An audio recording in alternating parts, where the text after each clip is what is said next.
Vereador Odécio, que é vereador e da Polícia Federal.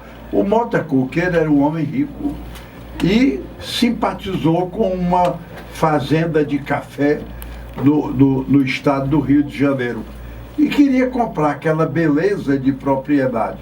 Foi lá ao proprietário, propôs, o proprietário disse que não vendia de jeito nenhum e ele cometeu a imprudência de dizer assim: mas um dia essa fazenda será minha.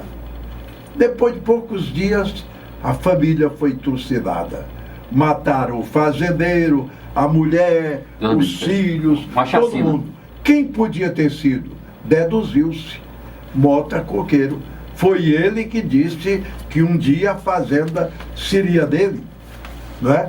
Então, matou-se o Mota Coqueiro como pena por presunção. Você vê como presunção é difícil, né, vereador? Eu convidei você para vir ao nosso programa, porque nós participamos na Rádio Assunção de um programa muito interessante. Então, eu queria que os ouvintes soubessem que você é um policial da Polícia Federal em pleno exercício do cargo e que acumula com a função de vereador. E mais ainda, eu quero dizer que você devolve ou deixa de receber dinheiro de verba parlamentar. Diga aí para mim de viva voz. Boa tarde, doutor Cid, esse homem que tem marcado a história do nosso estado e do nosso país, né? Eu, como integrante da Polícia Federal, fico honrado em conhecer Vossa Excelência pessoalmente, por a história do senhor no Senado Federal, na construção do que a Polícia Federal é hoje. Isso pouca gente talvez saiba no Brasil. Pois é, na construção ali da Polícia Federal. Pois é, na Constituição de 88, né, nas garantias, nos nossos direitos, na estabilidade, a Polícia Federal, nós somos os servidores hoje diferenciados, né, com garantias, servidores de carreira, típicas de Estado. Isso a gente tem uma gratidão por esse trabalho que o senhor tão fortemente desempenhou ali. E quero aqui externar, em nome dos colegas, em nome até da população, a gratidão que nós temos. Quando o nosso amigo Jeová Mendes falou, eu disse: rapaz, será uma honra imensa conhecer o doutor Cid Carvalho pessoalmente, porque a história a gente escuta, a gente lê nos jornais, né, senador, mas pessoalmente é outra coisa, aquele sentimento que você forma na relação, né, como o senhor bem falou ali na Rádio Assunção, nós nos conhecemos e realmente eu comentava com o Jeová, da alegria e da satisfação e conhecer um pouquinho mais desse trabalho que o senhor tão bem fez ali na Constituição. Nosso muito obrigado a essa dedicação. Mas, pois não. Diga lá, eu quero saber se você está defendendo uma posição diferenciada de vereador, um vereador mais independente, menos comprometido, fora de certos gastos. Diga aí para mim. Pronto. Essa linha, senador, a gente tem traçado já desde muito cedo, desde a nossa campanha. Nós focamos em 2 pontos. Nós trabalhamos muito com a questão social e trabalhamos muito com essa questão do controle do gasto público, do combate à corrupção, até pela nossa formação, pelo exercício da nossa atividade profissional. E isso é bom esclarecer ao ouvinte, que vereador não é profissão. Eu estou ali numa missão. A minha profissão é servidor público federal. Mandato. Isso. Põe mais som para mim aqui, Jurandir. É o mandato que nos foi conferido, que eu estou em atividade, porque a Constituição Federal, em seu artigo 37 e 38, ela rege ali como o servidor público federal pode exercer o mandato de vereador. E é interessante que ela veda essa acumulação em todos os cargos, do presidente até o prefeito, e faz a exceção que é o vereador.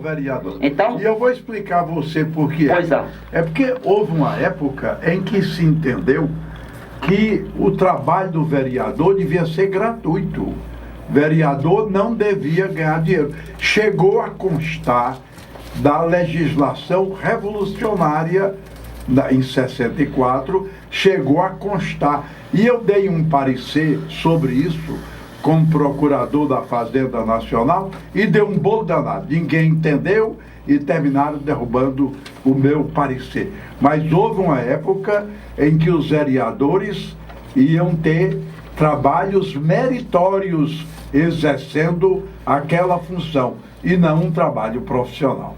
Ótimo. Essa ideia hoje, senador, está realmente extirpada. O nosso meio político não aceita sequer essa discussão. Mas o que nós fizemos ao chegar à Câmara? A gente assumiu esse compromisso de não utilizar as verbas que estão ali disponíveis para cada vereador nesses quesitos de combustível, aluguel de carro, auxílio alimentação, essas verbas que giram em torno de 20 mil reais por mês no quesito só a manutenção de gabinete, como também outra verba que está disponível para contratação de pessoas. Nós entendemos contratar o mínimo, então nós estamos devolvendo aí para a Câmara todo mês em torno de 45 a 50 mil reais. Nós assumimos essa posição, estamos segurando, não temos prejuízo no nosso trabalho, porque às vezes as pessoas dizem, mas como é que você está trabalhando? Eu continuo trabalhando, atendendo as pessoas e fazendo aquilo que dentro dos nossos princípios a gente entende como sendo o melhor. Até porque o senhor sabe muito bem que a Constituição Federal, no seu artigo 37, também ela fala dos 5 princípios básicos, né? A legalidade, a impessoalidade, a moralidade, a questão da publicidade e da eficiência. Então, eu entendo, juridicamente, que nós temos que ter mais eficiência e gastando menos. E até o princípio da moralidade, quando você pega ali o outro princípio da finalidade, a gente quando vê a situação do nosso município de Fortaleza, com seu orçamento, e isso é conhecido, a própria prefeitura externa isso toda hora, que não é suficiente, que precisa de mais, os problemas que o senhor agora há pouco estava relatando aqui, eu fico me questionando, ora, se nós não temos recurso suficiente para uma boa educação, para uma boa saúde, para uma boa segurança, como é que eu vou pegar esse recurso e vou ficar bancando situações que eu não preciso? A realidade é essa. Nós já temos um salário. Então, o que eu entendo? Por que tomamos essa decisão, meu caro jornalista Cid? É que eu vejo que nós temos que pegar esse recurso e aplicar nas questões mais carentes.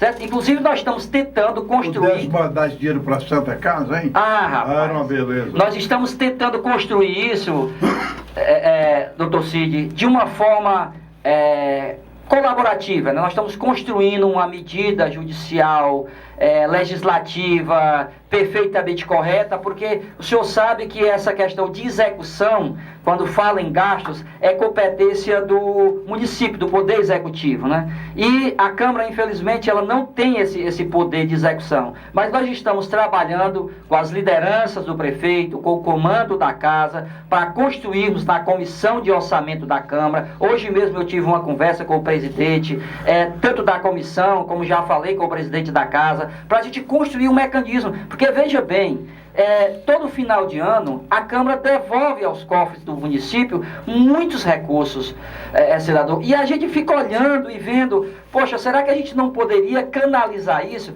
Eu agora há pouco tive um exemplo muito duro. Uma pessoa precisou de uma ressonância magnética. E eu descobri que na rede pública de Fortaleza nós temos apenas 3 equipamentos para atender. E 2 estavam quebrados. Apenas um em funcionamento.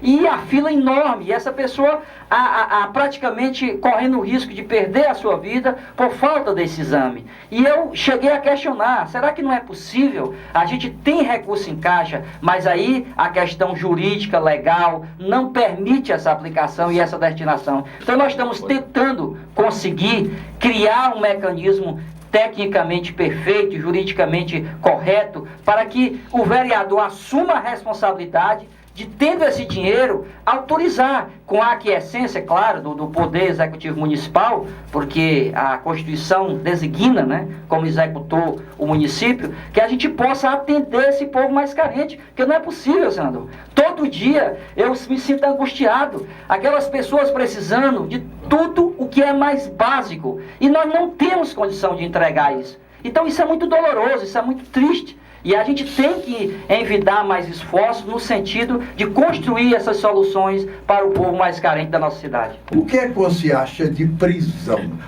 Que vantagem a sociedade tira de prender as pessoas? Professor Cid, eu já vou me considerar um aluno do senhor. O senhor falou na Rádio Assunção algo fantástico sobre o espírito da lei.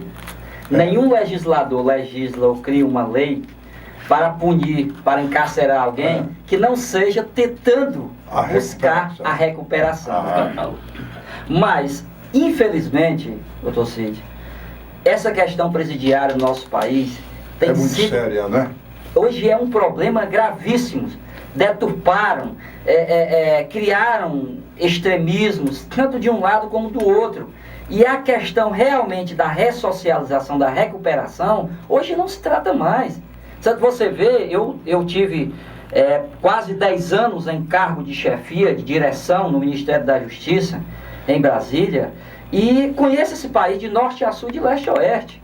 Então, hoje, eu vejo uma decadência, um retrocesso a prisão terrível. Virou escola do crime. Pronto! Você vê o caso do nosso estado. Facções dominando. Aí as pessoas... Outro dia teve um projeto na Câmara que eu consegui segurar, que havia uma moção de repúdio para mandar para o governo federal para não construir mais presídio no estado do Ceará. Mas espera aí, gente. Não, mas porque esse presídio aqui não presta, o outro... Não, mas espera aí, você não está falando de presídio.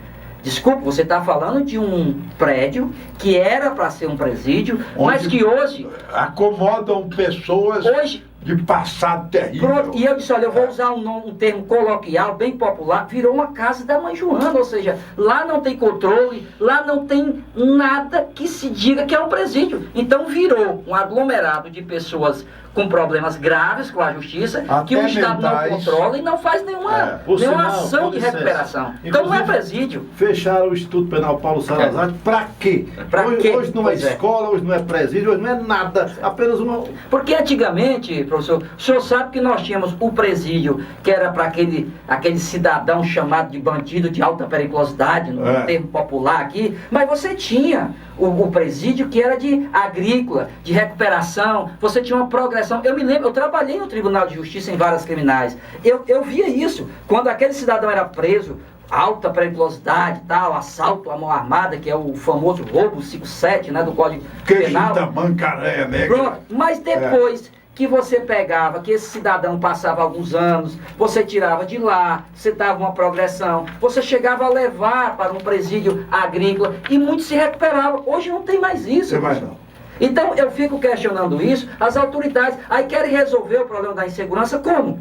Se os presídios estão fabricando cada dia mais pessoas mais perigosas. A crítica, vereador Décio, era porque ele foi deserdar os deserdados. Ele foi despejar os despejados.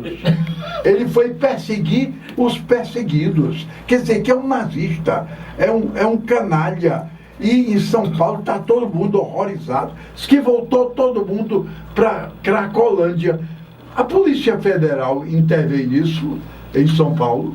Nesse caso específico, essa questão das Cracolândias, doutor Cid, é um conjunto de problemas muito graves, né? Porque envolve a droga. Ali no dia a dia ataca a saúde, ataca a segurança, gera violência, cria um bolsão de atividades. É um crime continuado. Pois é. Então, o que a gente percebe muito? Primeiro, não é só um bolsão, né? Pelo que a gente sabe lá, as chamadas Cracolândias já são mais de 10. Então, elas se espalharam e foram crescendo dentro da capital. Existem muitas ações sociais. Agora, existe também um ser humano deplorável, que é aquele que explora essa miséria, né? Que vai vender droga, traficar no meio daquele povo. Aí tem um pastor aqui, nosso Batista, que já ouviu falar no projeto chamado Cristolândia, que é um projeto que ele busca essas pessoas realmente com a vida destruída, né, pela dependência química, e tenta reconstruir. Eu assisti a alguma entrevista, conversei com algumas pessoas lá, e ele disse, olha, é uma situação que muitos vão para os abrigos, não conseguem ficar, voltam para as ruas e essas atividades religiosas, entidades, vão assisti-lo nas ruas mesmo, porque a pessoa não consegue sair, não consegue voltar. A dependência é tão brutal, é como se eles tivessem cruzado uma linha imaginária que eles não conseguem mais voltar. A gente vê isso aqui também na periferia de Fortaleza.